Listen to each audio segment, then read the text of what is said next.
Hey everyone, welcome back to Colorado Martini, where history comes alive.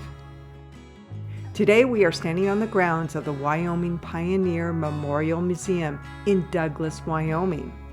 Most people visit the pioneer artifacts, but tucked away behind the old museum cabin is a grave that holds a touching story of the American West. This isn't just a marker, it is the final resting place of a Lakota man named Black Kettle and the site of a historic act of reconciliation. So come on, let's go explore.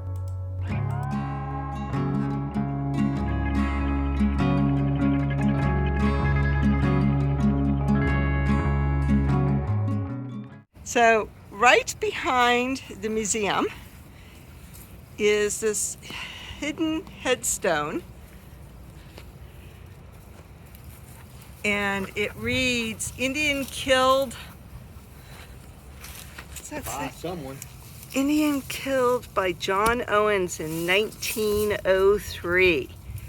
So, but what they think is supposedly the Native American Black Kettle, but they haven't been able to prove that because he's supposed to be buried in Oklahoma and they can't seem to find out who this is.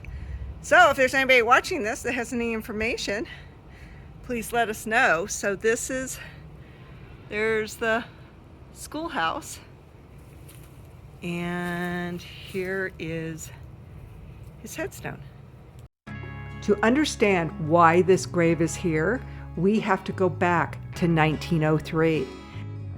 A group of Lakota, led by a man named Black Kettle, had traveled from the Pine Ridge Reservation in South Dakota to Wyoming to gather traditional herbs and hunt.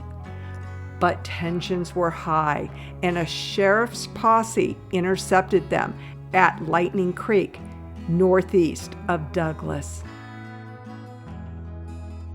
I want to stop for a second to clear up any confusion about Black Kettle. The man who is thought to be buried behind the museum is not to be confused with the famous Southern Cheyenne chief Black Kettle, who was killed in a massacre in Oklahoma. This is a completely different Black Kettle, and from a completely different generation. What started as a confrontation ended in tragedy. 7 people were killed in what's often called the last Indian fight in Wyoming. Black Kettle was amongst the fallen. He was shot through the head. The survivors eventually returned to South Dakota, leaving their leader behind in the Wyoming soil. Decades later, a sheep rancher named Lou Cook collected Black Kettle's remains in the late 1920s.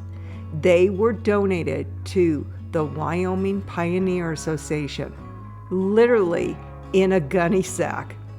The museum secretary at the time, L.C. Bishop, didn't feel right about keeping human remains in a sack. He placed Black Kettle's skull, still bearing the bullet hole, in a display case, but he buried the rest of the bones right here behind the cabin with a simple headstone.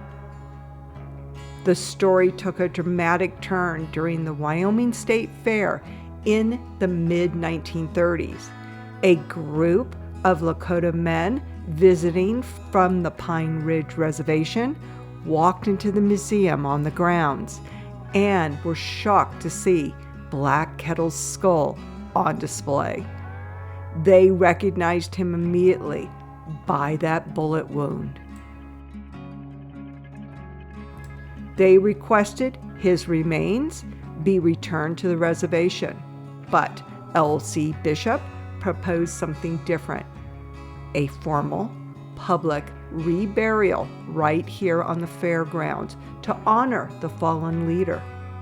The Lakota agreed, and in September 1938, They returned with a very special guest, the legendary holy man, Black Elk.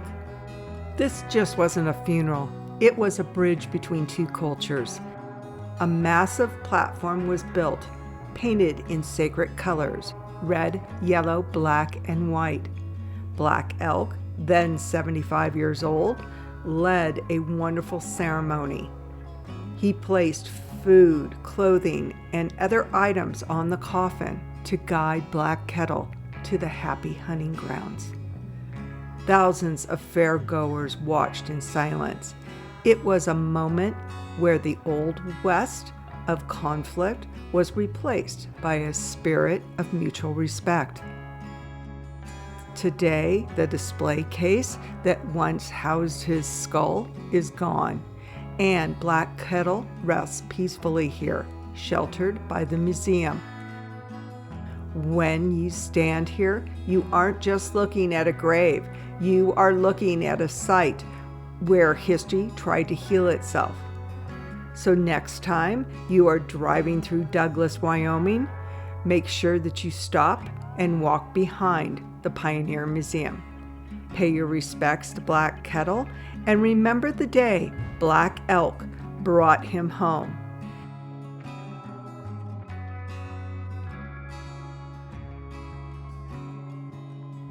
If you enjoyed this piece of Wyoming history, hit that like button and let me know in the comments if you knew about this or have anything to add.